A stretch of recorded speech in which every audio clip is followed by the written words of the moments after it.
Пигмент для бровей брюнет номер 105. Выпускается, как обычно, в объеме 15 мл и 5 мл. Я бы сказала, что этот цвет прохладный. Теплым его назвать никак нельзя. В правильных руках он, наверное, будет нейтральным. Работать с осторожностью, очень поверхностно. И в техниках работать вы можете, в принципе, в любых, но с осторожностью.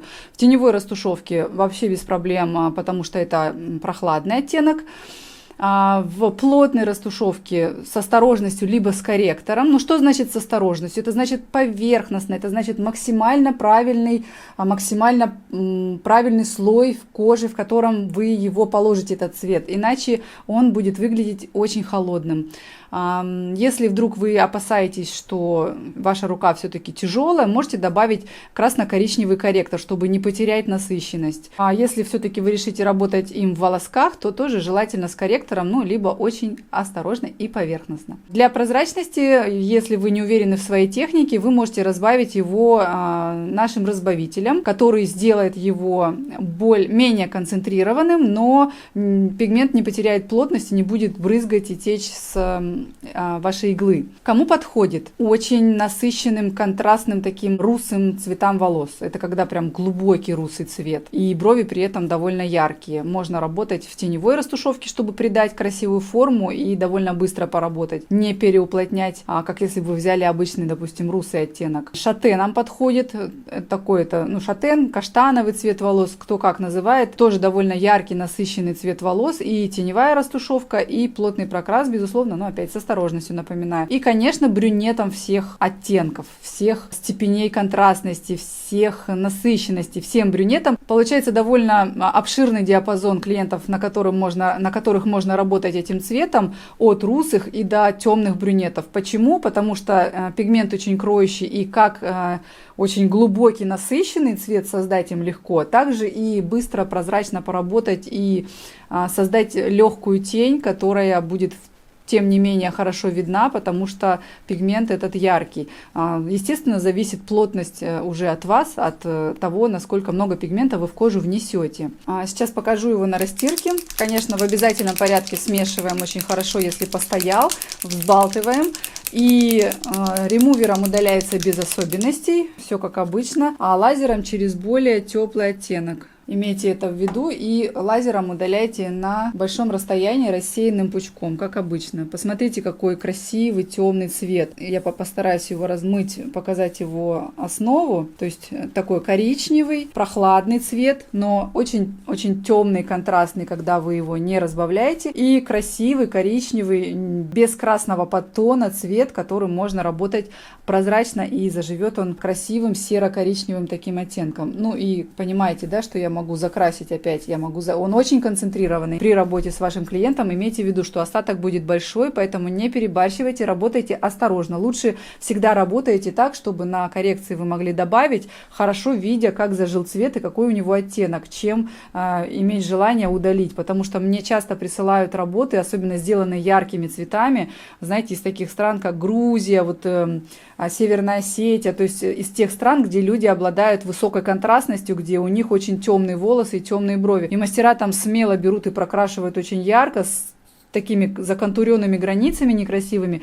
И я всегда прям, мне плакать хочется, но не надо использовать пигмент таким образом. Работайте на первой процедуре максимально поверхностно и прозрачно, посмотрите, какой оттенок, и на второй процедуре уже насытьте брови цветом, и будет и вам счастье, и клиенту счастье, и не надо будет удалять. Но опять, все-таки, если придется удалять, делайте это всегда рассеянным пучком. Пусть удаление длится дольше, но клиенту будет комфортнее, потому что если сделать лазерное удаление на маленьком расстоянии, то возможно инверсия цвета в такой слишком теплый цвет, особенно если перед вами брюнет. Зачем ему теплые коричневые брови? Поэтому работайте правильно. Если вдруг вы совершаете ошибки, то на каждом пигменте есть у нас QR-код, по которому вы можете попасть в наш интернет-магазин, в котором есть огромное количество информации, и есть поддержка, которая вам поможет, которая вас отправит в нашу бесплатную онлайн-школу для того, чтобы вы подкачали свои скиллы. Поэтому не стесняйтесь, спрашивайте их об этом. А теперь об упаковке. Сейчас у меня в руках пигмент объемом 15 мл. Коробочка эта выдерживает на самом деле вес взрослого 100-килограммового мужчины. То есть вы можете быть уверены, что заказав наши пигменты, вы получите их в целости и сохранности. Пигмент не будет раздавлен каким-то тяжелым грузом, который положит сверху, или не пострадает при бросании, например, или если его уронят. Коробочка очень симпатичная, очень приятная на ощупь. На ней в обязательном порядке номер пигмента, по которому вы можете понять его цвет, и написано, в общем-то, его название. Коробочка открывается просто, никаких замков нету. Внутри сидит пигмент в специальной ячейке, которая вырезана под его размер. И сам пигмент у нас с обязательной лентой контроля вскрытия. То есть, открывая его, вы можете быть уверены, что до вас его никто не открывал. Первый раз это тяжело, щелчки слышно при открытии, и вы, когда откроете, поймете, что внутри чисто, носик не испачкан, ничто не заляпано, и очень настойчиво вам рекомендую, если вы пользуетесь пигментами, они довольно жидкие и концентрированные, и перед взбалтыванием закрывайте крышечку плотно, а еще лучше, когда вы собираетесь работать пигментом, вы можете закрыть чистым ватным диском носик и встряхивать вот в таком состоянии. Это своеобразный лайфхак. Если вы закроете крышку неплотно, я сейчас возьму другой пигмент, который у меня тут стоит. Вот, допустим, я не полностью закрыла крышку, не до конца ее докрутила.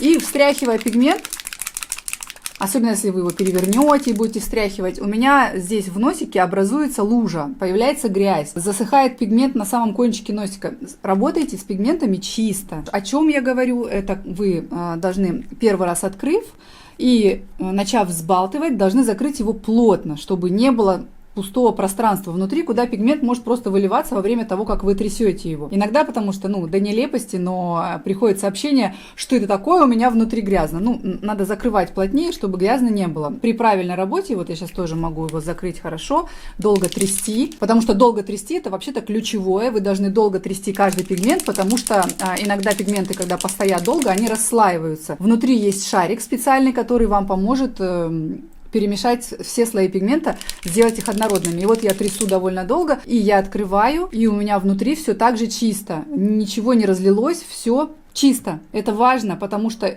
эстетика работы, она очень важна. Вы, открывая перед клиентом пигмент, и у вас будет чистая крышечка, чистая бутылочка, никаких потеков, никаких залапанных краской крышечек, что вызывает недоверие у клиента в первую очередь. Все должно быть идеально чистым. Именно поэтому мы сделали крышечку белой. Если она была бы черная, то этого всего не было бы видно и не было бы ощущения вот этой чистоты, стерильности. Поэтому следите за этим, тщательно перемешивайте пигмент. Еще, кстати, сделаю на этом акцент. Когда пигменты стоят долго, у каждого мастера, особенно если вы купили полный набор, например, или у вас вообще много пигментов всяких разных линеек, у вас так или иначе появляются любимчики, и вы в процессе начинаете постоянно пользоваться какими-то там несколькими цветами, остальные стоят, ждут своей очереди, и за то время, пока они стоят, они расслаиваются. Я рекомендую вам раз в неделю хотя бы все пигменты встряхивать, потому что наши пигменты и любые другие со временем, если они стоят месяц, 2 или 1,5 года,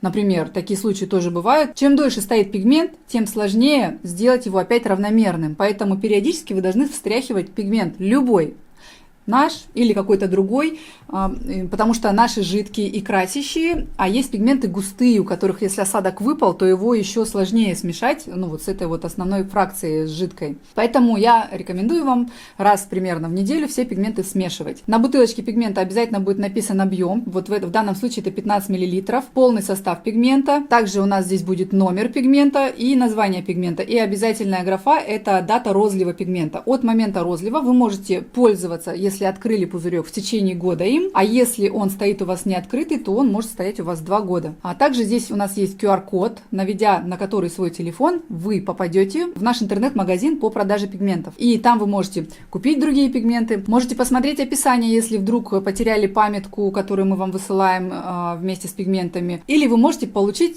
консультацию поддержки, которая поможет вам в любых ваших вопросах, если вдруг у вас что-то не получается с покупкой, например, или вы можете попросить нашу поддержку, чтобы она отправила вас в нашу бесплатную онлайн-школу, в которой вы можете подтянуть свои навыки мастера перманентного макияжа совершенно бесплатно. Это важно. Мы хотим, чтобы вы умели работать правильно нашими пигментами, потому что они очень хороши, они очень кроющие, они дают огромный остаток в коже, и ими нужно научиться правильно работать, не заглубляясь, не ставя пятен, не контуря и не совершая вот этих всех ошибок, которые совершает большинство мастеров, которые обучились очень коротко в какой-то школе возле дома. Поэтому переходите по ссылке и спрашивайте любую информацию у поддержки. Когда я открываю пигмент, почему я обращаю внимание на носик? Потому что многие мастера любят смешивать пигменты между собой. И когда вы смешиваете, вы должны по правилам записать, сколько капель, на сколько капель вы смешали, какого цвета. И в этом случае очень важны капли, очень важен размер капель. И я могу вам гарантировать, что наши капли все одинакового размера, потому что я сама люблю смешивать пигменты капельно. И, как вы видите, все капли одинакового размера. Этого мы достигаем благодаря носику, который выдает вот эту вот идеальную каплю. Вот такого, кстати, оптимального размера. Я использую примерно 6-8 капель на одного клиента. Волосков это техника или растушевка, неважно. И получается, если вы сохраняете пропорцию, например, 6 капель теплого русого и 2 капли каштана, да, то есть вы сделали немножко прохладнее теплый русый цвет и немножко насыщеннее. И вы должны запомнить, вы можете записать 3 к 1, или, например, просто 6 капель и 2 капли. И вы будете уверены, что они одинаковые, и вы будете уверены, что вы добьетесь точно такого же результата на коррекции, когда этот клиент к вам придет и скажет: мне этот цвет очень нравится, хочу точно такой же. Или на обновление через несколько лет. И почему я считаю это преимуществом, у меня сейчас нету в руках показать, но очень много пигментов, у которых большой носик и капля каждый раз разного размера. То есть вот здесь надавил ты или не давил, она сама упала под силой гравитации, она одинакового размера. Но когда носик большой, капля падает, то вообще как клякса огромная, то она вот такая маленькая, если ты не давил. И я считаю это очень важной характеристикой. Еще одна важная очень деталь. При работе с пигментами, любыми, нашими или другими, вы должны помнить, что перед работой вы должны тщательно встряхнуть пузырек, то есть он должен быть плотно закрыт, рассказываю еще раз, и в течение минимум минуты вы должны его вот прям вот с таким усилием встряхивать. Не вот так вот, немножко поболтать. Я обычно переворачиваю вниз головой и так стучу, чтобы шарик, который внутри, стукался об верх и об низ, об верх и об низ. И делаю это не меньше минуты, потому что так или иначе пигменты расслаиваются, когда стоят на полке. Это может быть 2 часа, и расслоение незаметное практически, но оно есть все равно. И это может быть там 2 недели, или месяц, или год, смотря сколько пигменты простояли на полке. Обязательно встряхивайте, потому что оттенок может меняться, если вы неправильно, если вы не встряхнули пигмент, слои не перемешались, либо оттенок, либо концентрация, потому что обычно красящее вещество опускается вниз, а вверх отбивается вода и там прочие ингредиенты, из которых состоят пигменты. Имейте это в виду и делайте это, даже если клиент был у вас буквально 2 часа назад. А еще я вам рекомендую встряхивать пигменты, если они стоят у вас на полке без дела какое-то время, хотя бы раз в несколько дней. К каждому нашему пигменту или к набору пигментов мы даем вам набор документов, что у нас здесь в конверте находится. Если вы купили пигменты, вам обязательно придет вот такой сертификат соответствия.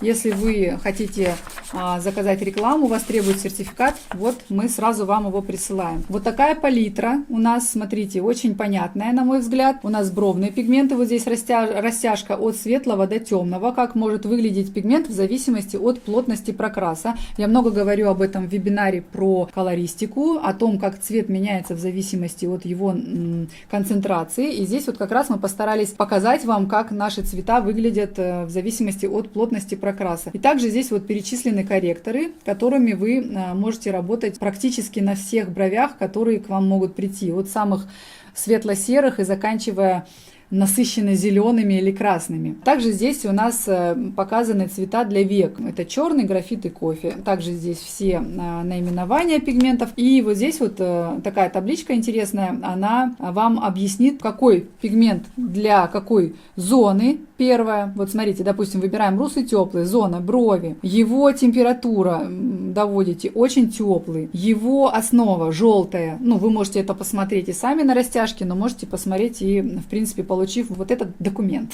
Дальше вы идете и понимаете цвет волос, к которому подходит этот пигмент. Блондины, русые, каштановые, то есть уже понятно, да, на ком работать. Кожа тонкая, нормальная, толстая, на которой можно работать этим пигментом. Техника, растушевка, волоски. Все. То есть вам уже понятно, на каком клиенте, в какой технике, какая основа. И так можно проследить каждый пигмент. Малина цвет, губы, цвет для губ, температура, прохладный, нейтральный. Основа красная, розовая, синяя. То есть вы уже понимаете, что намешано в этом пигменте. И, ну, идете дальше, так по каждому цвету можно пройтись. Потом здесь есть такое письмо от меня для вас. Вы его можете прочитать. Я его зачитывать вам не буду, вы его прочитаете сами, когда купите наши пигменты. Также здесь у нас есть такая памятка, не памятка, а как бы объяснение по цветотипам, по Фицпатрику, какой цвет подходит. То есть вот кельтский, да, очень белая кожа, рыжие волосы, пигментация от 0 и до рыжего, но бывают такие цвета. И описание: русый теплый для светловолосых с толстой и нормальной кожей, волосковый метод и плотная растушевка. Чтобы сделать еще теплее, немного ярче, можно смешивать с шатеном номер 104. Русый холодный, шатен и так далее. То есть цветотип по Фицпатрику, если вы живете в регионе, где у вас преобладает кельтский цветотип, то вам нужен теплый русый и, может быть, еще нордический цветотип, если вот, то есть это регионы такие, как там Финляндия, Эстония, то есть та часть Европы, где все очень светлокожие, светловолосые. То есть вы можете понимать, что вряд ли вам подойдет индонезийский, у вас очень мало таких клиентов, и зачем вам тогда покупать цвета, которые здесь перечислены. Ну и вот в зависимости от того региона, где вы живете и какой цвет кожи и волос преобладает, вы можете подобрать себе пигменты, чтобы не покупать лишнего. И также эта памятка для вас будет в тот момент, когда вы подбираете клиенту пигмент, вы можете заглянуть, подглянуть, подсмотреть. Кстати, у нас есть еще приложение, вы можете его скачать, напишите нашей поддержке, они вам помогут. Воспользовавшись нашим приложением, вы можете понять вообще моментально, какой пигмент нужен конкретному клиенту. А вот это вы можете использовать для того, чтобы выбрать набор пигментов, который подходит вашему региону, например. Ну или если вдруг у вас под рукой нету приложения. Так, что здесь у нас еще? Еще один сертификат. Система добровольной сертификации. Вот здесь по ГОСТу, вот здесь добровольная сертификация. Короче, мы сделали сертификаты все возможные для того, чтобы вам сразу облегчить жизнь. И здесь у нас тоже описание каждого пигмента, кому оно подходит. И все это упаковано в конвертик, и все это высылается каждому клиенту, который приобрел наши пигменты, даже не то что по запросу, а просто автоматически, как только вы заказали пигменты, вы сразу получаете полный набор для того, чтобы вам было удобно с ними работать и отчитываться перед какими-то проверяющими службами о том, есть ли сертификаты или нет. Мы позаботились о том, чтобы вам было удобно работать с нами.